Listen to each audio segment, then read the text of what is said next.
Hello student, welcome to commerce by Harshita.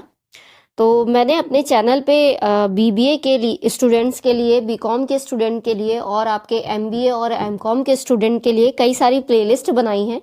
कई सारी in the sense कि मैंने अभी तक 3 प्लेलिस्ट बनाई है। एक आपकी प्रिंसिपल ऑफ मैनेजमेंट की प्लेलिस्ट है जिसमें मैंने आपको कई चैप्टर अभी तक पढ़ाया है, ठीक है। और एक आपकी माइक्रो इकोनॉमिक्स की प्लेलिस्ट है जिसमें हम चैप्टर 2 तक पढ़ चुके हैं और आज चैप्टर 3 पढ़ने वाले हैं, ठीक है।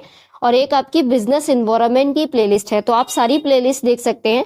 अगर आप बिजनेस इन्वायरमेंट पढ़ना चाहते हैं या फिर आप प्रिंसिपल ऑफ मैनेजमेंट पढ़ना चाहते हैं या माइक्रो इकोनॉमिक्स या इकोनॉमिक्स का बेसिक पढ़ना चाहते हैं तो आप ये वाली प्लेलिस्ट देख सकते हैं।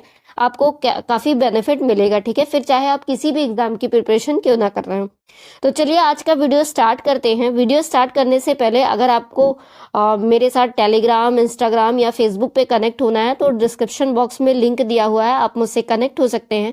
आपको जिस भी टॉपिक पे वीडियो चाहिए हो आप मुझे कमेंट कर सकते हैं, लेकिन ध्यान रखिएगा कि कॉमर्स से रिलेटेड ही टॉपिक हो। कोई ऐसा सब्जेक्ट मत बता दीजिएगा जो कि मैं पढ़ा ही ना सकूं, ठीक है, क्योंकि मैं कॉमर्स बैकग्राउंड है मेरा, तो मैं आपको कॉमर्स ही पढ़ा पाऊंगी, ठीक है।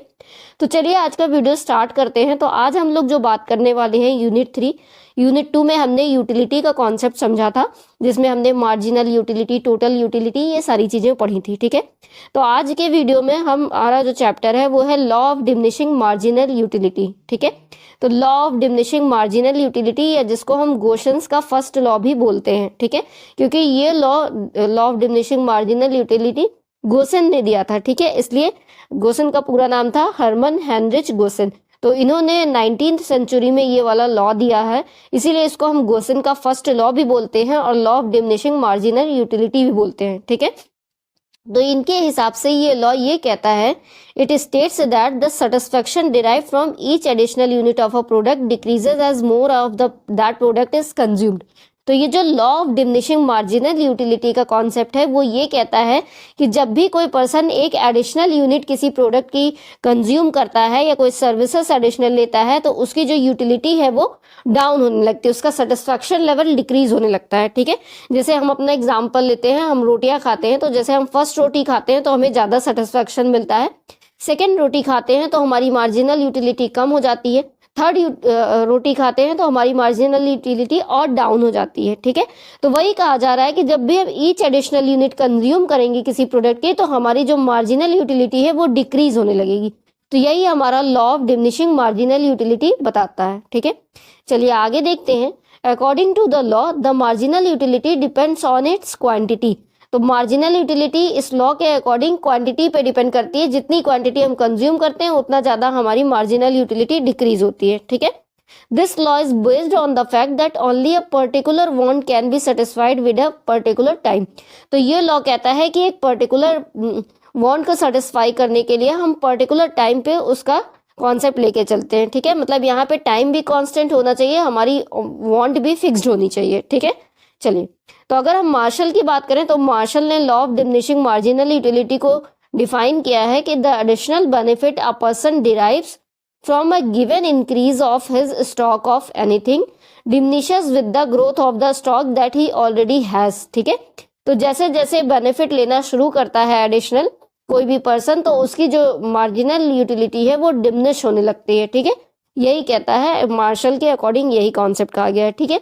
अब हम बात करें according to Paul A Samuelson की, सैमुअल्सन ने क्या कहा है। तो इनके हिसाब से as the amount consumed of a good increase the marginal utility of a good leads to decrease. तो ये भी वही बात कह रहे हैं कि जितना अमाउंट ऑफ गुड्स हम कंज्यूम करते हैं, जैसे ही अमाउंट ऑफ गुड्स कंज्यूम करना इंक्रीज करते हैं वैसे ही हमारी मार्जिनल यूटिलिटी डिक्रीज होने लगती है, ठीक है। मतलब दोनों का जस्ट अपोजिट रिलेशन है। चलिए अब एग्जाम्पल की मदद से और अच्छे से समझते हैं हम, ठीक है। तो प्रीवियस वीडियो में मैंने आपको बताया ही था कि टोटल यूटिलिटी क्या होती है और मार्जिनल यूटिलिटी क्या होती है, ठीक है। तो मार्जिनल यूटिलिटी जब आप एक एडिशनल यूनिट कंज्यूम करते हो तो जो आपकी यूटिलिटी डिक्रीज होने लगती है वही आपकी मार्जिनल यूटिलिटी कहलाती है, ठीक है। और टोटल यूटिलिटी क्या है कि वन एडिशनल यूनिट कंज्यूम करने पे जो आपको एक्स्ट्रा सेटिस्फैक्शन मिल रहा है उसको ऐड करते जाते हैं हम, तो हमारी टोटल यूटिलिटी हो जाती है, ठीक है।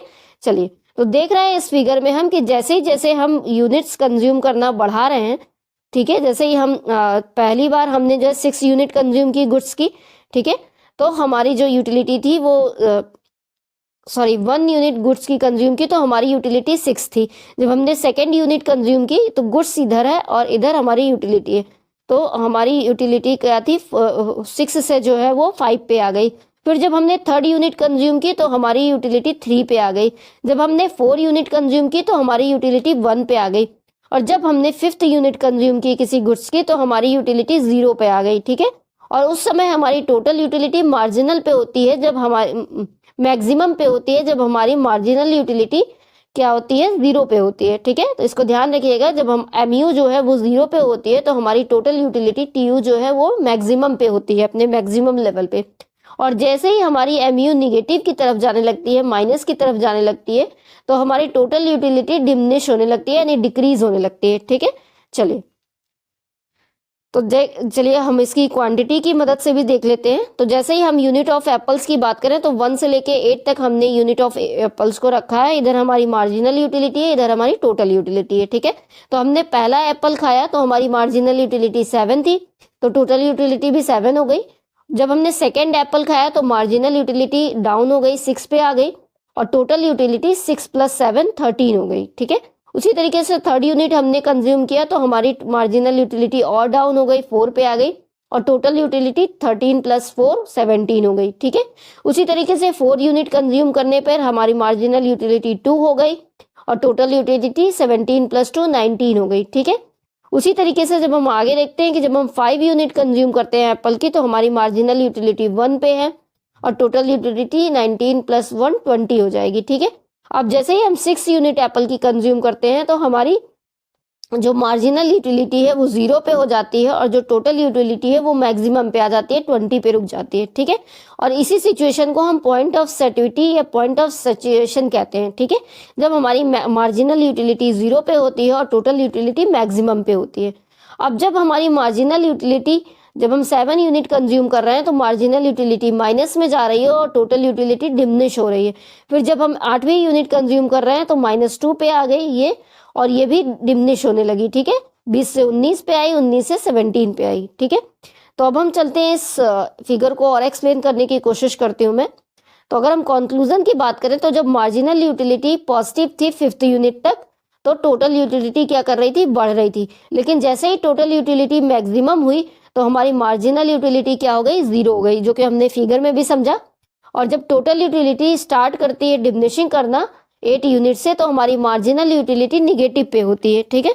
तो ध्यान रखिएगा, इसका रिलेशन पूछा जाता है एग्जाम में। चलिए अब हम बात करते हैं कि इसकी क्या अजम्पशंस हैं law of diminishing marginal utility की। तो इस लॉ की अगर हम बात करें तो सबसे पहले अजम्पशन क्या है कि all units of commodity should be homogeneous in quality and quantity. हम जो भी यूनिट्स कंज्यूम कर रहे हैं हम ये मान के चलेंगे कि सब होमोजीनियस कमोडिटी है और क्वालिटी और क्वांटिटी दोनों की सेम है, ठीक है। मतलब एक जैसे प्रोडक्ट है। अगर हम टी की बात कर रहे हैं तो टी की ही बात कर रहे हैं, ठीक है। उसी तरीके से units of commodity and the size should be proper and accurate. Unit जो है वो फिक्स होनी चाहिए, तभी हमारा law of diminishing marginal utility काम करेगा, ठीक है। There should not be any difference in time and place in the consumption of commodity. और टाइम और प्लेस भी जो हम कंजम्पशन कर रहे हैं गुड्स का वो फिक्स्ड होना चाहिए, ठीक है। वो हमारा फ्लेक्सिबल नहीं होना चाहिए। ऐसा नहीं है कि आज एक खाया कल हम दूसरी खाएंगे, नहीं, उसी टाइम का हम अगर निकालेंगे तभी law of diminishing marginal utility exact आएगा, ठीक है। और नेक्स्ट कह रहा है there should not be any change in value of commodities during consumption period. तो हम वैल्यू ऑफ कमोडिटी का चेंज नहीं कर सकते, जो क्वांटिटी डिसाइड हुई थी वही रहेगी, ठीक है। उसके बाद जो इनकम या कंज्यूमर का फैशन, इंटरेस्ट या प्रेफरेंस है या बिहेवियर है वो भी जो है वो कांस्टेंट हम मान के चलते हैं law of diminishing marginal utility को देखने के लिए, ठीक है। अब इस लॉ का भी कुछ एक्सेप्शन है, चलिए वो देखते हैं हम। तो प्रोडक्ट और services associated with hobbies like stamp collection, painting और रीडिंग। तो ऐसे कुछ प्रोडक्ट होते हैं जो कि आपकी हॉबीज होते हैं, जैसे कि पेंटिंग करना, रीडिंग करना, डांसिंग करना। तो उसमें हम थकते नहीं हैं चाहे हम जितना कर लें, ठीक है। तो उसमें मार्जिनल यूटिलिटी का कॉन्सेप्ट या law of diminishing marginal utility का कॉन्सेप्ट नहीं फॉलो होता। उसी तरीके से ऐसे प्रोडक्ट जिनकी हमें लत लग चुकी है, जैसे कि अल्कोहल हो गया, निकोटीन हो गया, स्मोकिंग हो गया, ठीक है, तो वो उसमें भी कोई सेटिस्फेक्शन की बात ही नहीं है। हमारी लत है तो हम उसको लेंगे ही लेंगे, ठीक है, उसको हम छोड़ नहीं सकते। उसी तरीके से रेयर और लिमिटेड एडिशन ऐसी चीजें जो हमें ज्यादा क्वांटिटी में नहीं मिल सकती, हमें 1 या 2 ही मिल सकती है, तो वहां पे भी ये लॉ नहीं चल सकता, ठीक है। उसी तरीके से money is marginal utility said to never reach zero, it rises when wealth increases. तो जो मनी का कॉन्सेप्ट है मार्जिनल यूटिलिटी का, वो ये कहता है कि हम कभी जीरो पे नहीं जाते, अगर हमारी वेल्थ इंक्रीज हो रही है तो हमारी यूटिलिटी भी इंक्रीज होती रहती है, ठीक है। तो वहां पे भी लॉ फॉलो नहीं होता। If the units of commodity for consumption are very small, अगर कमोडिटी जो है जो हम कंज्यूम करने वाले वो बहुत स्मॉल है, तो वहां पे भी law of diminishing marginal utility का कॉन्सेप्ट नहीं चलेगा। अब जैसे अंगूर हो गया, बहुत स्मॉल क्वांटिटी है, तो उसमें हम ये लॉ लगा ही नहीं सकते, ठीक है, कि हम चाहे जितनी क्वांटिटी खा लें, ठीक है। तो वही चीज कहा जा रहा है। चलिए अब हम इम्पोर्टेंस की बात करते हैं कि इस लॉ का इम्पोर्टेंस क्या है। तो law of diminishing marginal utility is important in economics and business because it predict consumer behaviour. ये इसलिए इम्पोर्टेंट है क्योंकि इससे हम कंज्यूमर बिहेवियर को प्रेडिक्ट कर सकते हैं, अनुमान लगा सकते हैं, ठीक है। Law of diminishing marginal utility predicts how consumer will react to a certain level of supply. तो इस लॉ से हम ये जान सकते हैं कि हमारा जो कंज्यूमर है वो सर्टेन लेवल ऑफ सप्लाई पे क्या जो है कर सकता है, या क्या प्रेडिक्शन है, ठीक है, किसकी क्या डिमांड है, कौन ज्यादा प्रोडक्ट कंज्यूम करना चाह रहा है, ठीक है। ये सारी चीजें हम इस लॉ की मदद से जान सकते हैं। नेक्स्ट कह रहा है the law helps the producer to set the price and sales policy and to make maximum profit. तो ये प्रोड्यूसर की भी मदद करता है कि उसे प्राइस क्या रखना है, कैसे सेल्स पॉलिसी बनानी है, ठीक है, क्योंकि हम ये जो लॉ है ये प्रोड्यूसर और कंज्यूमर से ही रिलेटेड है, ठीक है।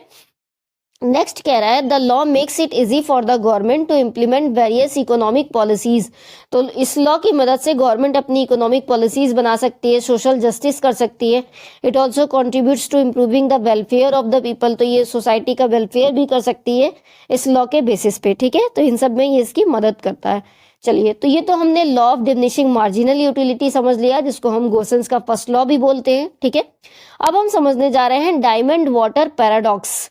तो इसके नाम से ही क्लियर है कि इसमें हम डायमंड की बात करेंगे और वाटर की बात करेंगे, ठीक है। तो यहाँ पे डायमंड और वाटर को कंपेयर किया गया है। तो एडम स्मिथ हमारे जो अर्थशास्त्री या इकोनॉमिस्ट थे या फिलोसफर थे, इन्होंने जो है कहा है कि डायमंड जो है वो वाटर से ज्यादा कीमती है, ठीक है, हमारे लिए। तो चलिए समझते हैं इसको। Adam Smith, a Scottish philosopher and economist, first proposed the diamond water paradox। तो diamond water paradox की बात एडम स्मिथ ने की थी पहली बार, ठीक है। He suggested that diamonds are more valuable than water।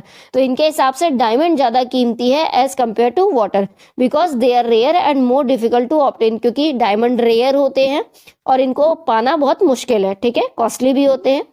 तो diamond command a higher price in the market as compare to water. क्योंकि डायमंड का प्राइस बहुत हाई है as compare to water. When it is water without which human beings can not live. जबकि हम जानते हैं कि बिना पानी के हम जी नहीं सकते। This concept is called the paradox of value और द डायमंड वाटर पैराडॉक्स। तो इस पैराडॉक्स को या इस कॉन्सेप्ट को हम पैराडॉक्स ऑफ वैल्यू कहते हैं या फिर डायमंड वाटर पैराडॉक्स बोलते हैं, ठीक है। तो ये एडम स्मिथ के द्वारा दिया गया था और उनका ये कहना है कि डायमंड ज्यादा प्रीसियस है एज कंपेयर टू वाटर, ठीक है। चलिए, तो यही कहा गया है फिगर में भी कि diamonds command a high price in the market but they are not essential for living. तो ये जिंदा रहने के लिए तो जरूरी नहीं है, लेकिन ये मार्केट में हाई प्राइस कंज्यूम करता है, इसलिए ये प्रीसियस है, एसेंशियल है, ठीक है। जबकि water is essential for living but it's price is low in the market. जबकि पानी की कीमत बहुत कम है, जबकि हम उसके बिना जी नहीं सकते, ठीक है। तो चलिए, आज का ये चैप्टर आपका खत्म हो गया। आई होप आपको वीडियो पसंद आया होगा। वीडियो अगर पसंद आया होगा तो लाइक करिएगा, ज्यादा से ज्यादा शेयर करने की कोशिश करिएगा। अगर कोई भी डाउट हो तो आप कमेंट करके पूछ सकते हैं। अगर इस वीडियो का आपको पीडीएफ चाहिए हो तो आप इसी वीडियो के नीचे डिस्क्रिप्शन बॉक्स में कमेंट कर दीजिएगा, ठीक है। तो मैं इसका पीडीएफ जो है सेंड कर दूंगी अपने Telegram channel @commerce by Harshita पे। चलिए, चैनल को सब्सक्राइब कर दीजिएगा आगे के और वीडियोस देखने के लिए। Thanks for watching.